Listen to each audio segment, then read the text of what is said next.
Artillery is usually a large weapon that can deal massive damage from a very long distance.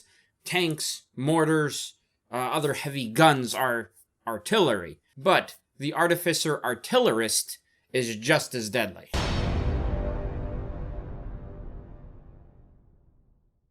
Hey fellow Game Masters, I'm Richard Quiner, and welcome back to the RPG Daily, your daily dose of all things tabletop role-playing games, helping you to build your world and master your game. And continuing our Artificer Specialists, today we're talking about the Artillerist, and as always, I want you to let me know your thoughts on this specialist in the comments below. Let's have a little conversation about him. The Artillerist Specialist, which sounds a little weird to say, for sure, is all about raining down destruction on your enemies from a distance using, quote, magic or tools to make items, right? That's the idea behind Artificers, is to use your tools to make the items that create the magic effect. So, for Artillerists, you're doing that to hit people from a long distance. So, let's go ahead and break down the Artillerist Specialist. At level 3, you get your new tool proficiency, which this one is Woodcarver's Tools. You're going to be using these to craft your cannons and other devices. If you already have Woodcarver's Tools, this just gets you a proficiency in something else. So these kind of things are a weird trade-off where you can have the proficiency early on, or you can just wait till level 3 to get it. Either way, you're getting the same amount of tool proficiencies that you would no matter what. So it's up to you when you want to get your Woodcarver's proficiency. If you want to wait till level 3, cool. Sometimes that's a good idea if you don't quite know what type of artificer you want to build right off the bat.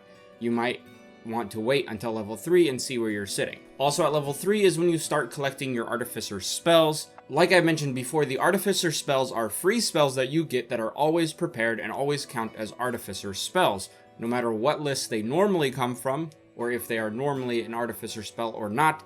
They are available to you through your specialist. So at level 3, you're getting the spells Shield and Thunderwave. We've mentioned Thunderwave briefly before, but Shield is a defensive spell. It's actually a reaction that can turn any hit into a miss by giving you, the target, a +5 to your armor class in an instant. Obviously, this doesn't work if the attack roll is way higher than your current armor class, but getting that +5 boost is enough to turn most hits into a miss.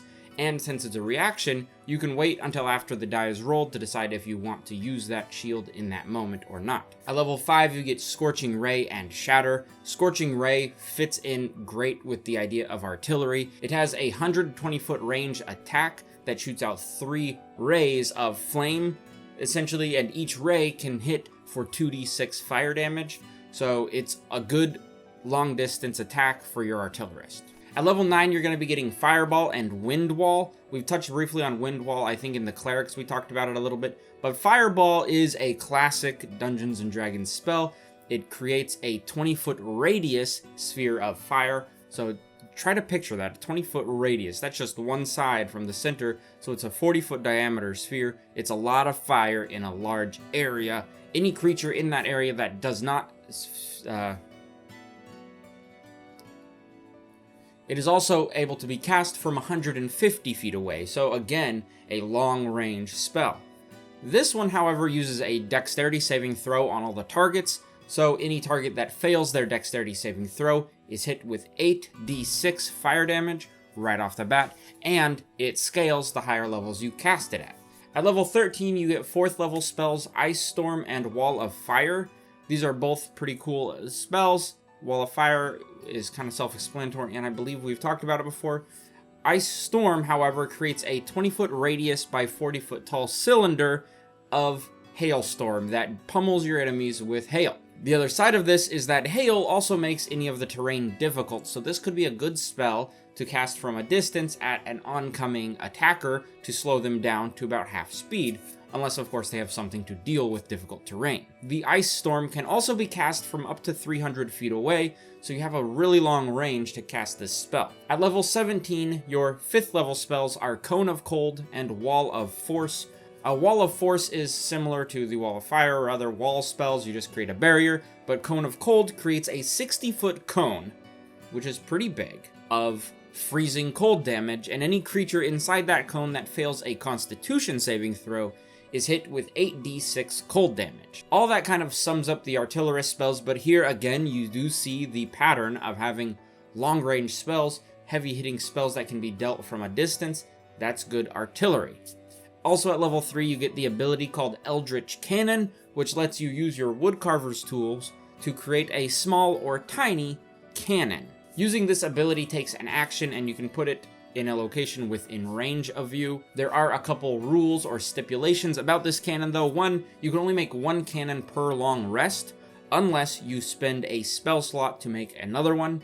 Also at this level, you can only have one active cannon at a time, and each cannon lasts 1 hour. In the rule books, there are 3 different types of cannons or classes of cannons that you can make, and with your DM's help, of course, you can make some more if you want. That's the whole point of the game. Each cannon can be fired as a bonus action. First up, you have the flamethrower, which creates a 15-foot cone of flame from it. Then you have the force ballista, which is a long-range kind of a cannonball or a ballista, if you would. It's a 120-foot force damage attack from long range that can also shove a creature 5 feet. And last, you have the protector, which basically lets out a pulse of a 10-foot radius healing energy that gives temporary HP to any creature within the range. So you can see these have different uses. Flamethrower is a much closer attack, Force Ballista is a much longer range, and the Protector gets a healing boost to your party if they're in range of the cannon. Next up, at level 5, you get the ability Arcane Firearm, and I know this sounds like a gun, and I got really excited reading up on it, but it's not a gun. Why is it a firearm, Wizards of the Coast? Why is it a firearm? Essentially, after a long rest, you can use your wood carving tools to create a arcane firearm from a wand or a staff or a rod. The arcane firearm becomes your spellcasting focus. It doesn't actually shoot out anything, it's just what you use to cast your spells. Normally, for Artificers, you use your tools to cast your spells. That is your arcane focus. With this, it replaces that with the Arcane Firearm and gives you a bonus. That bonus being, you get to add 1d8 to one of your spell's damage rolls. So if you cast a spell that deals multiple types of damage, you can add a 1d8 to either one of those, essentially, if you cast that spell using your Arcane Firearm. At level 9, you get the ability Explosive Cannon, which is an upgrade to your previous Eldritch Cannon. The damage dealt by your cannon is increased by an additional 1d8 damage, depending on the damage type you're going to do. In addition, you can make your cannon explode on command, dealing 3d8 damage to any creature within 20 feet of it that fails a dexterity saving throw. So not only does your cannon hit harder, if you no longer need it and you are surrounded or it is surrounded by enemies, you can use that to damage your enemies. At level 15, your pinnacle ability is called Fortified Position. This turns your cannons into kind of a bunker or a protective barrier for you and your party. First off, whenever you or your allies are within 10 feet of your cannon, you are counted as in half cover, which gives you a bonus to your armor class when you're taking attacks. In addition, you can also have 2 active cannons at once. This is a new kind of thing. You can make 2 cannons at one time as long as you do it with your action, meaning if you try to spend a spell slot to make a separate cannon, that will still destroy your previous cannon. So it's really just as your ability, you make 2 cannons at one time. However, with this, you cannot make a 3rd cannon. So after you've cast 2 cannons as your ability, you cannot expend a spell slot later to create a 3rd one. It just won't work. That sums up the Artillerist. Looking at this class, it's interesting.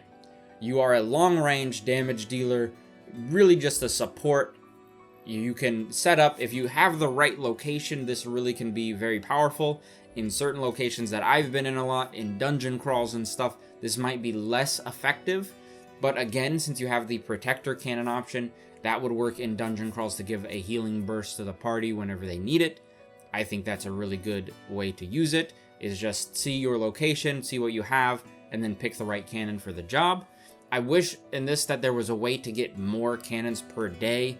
It kind of limits you to your spell slots and 1 per day with the action, or 2 per day at level 15. I would like to see something more, but I guess they know the balance.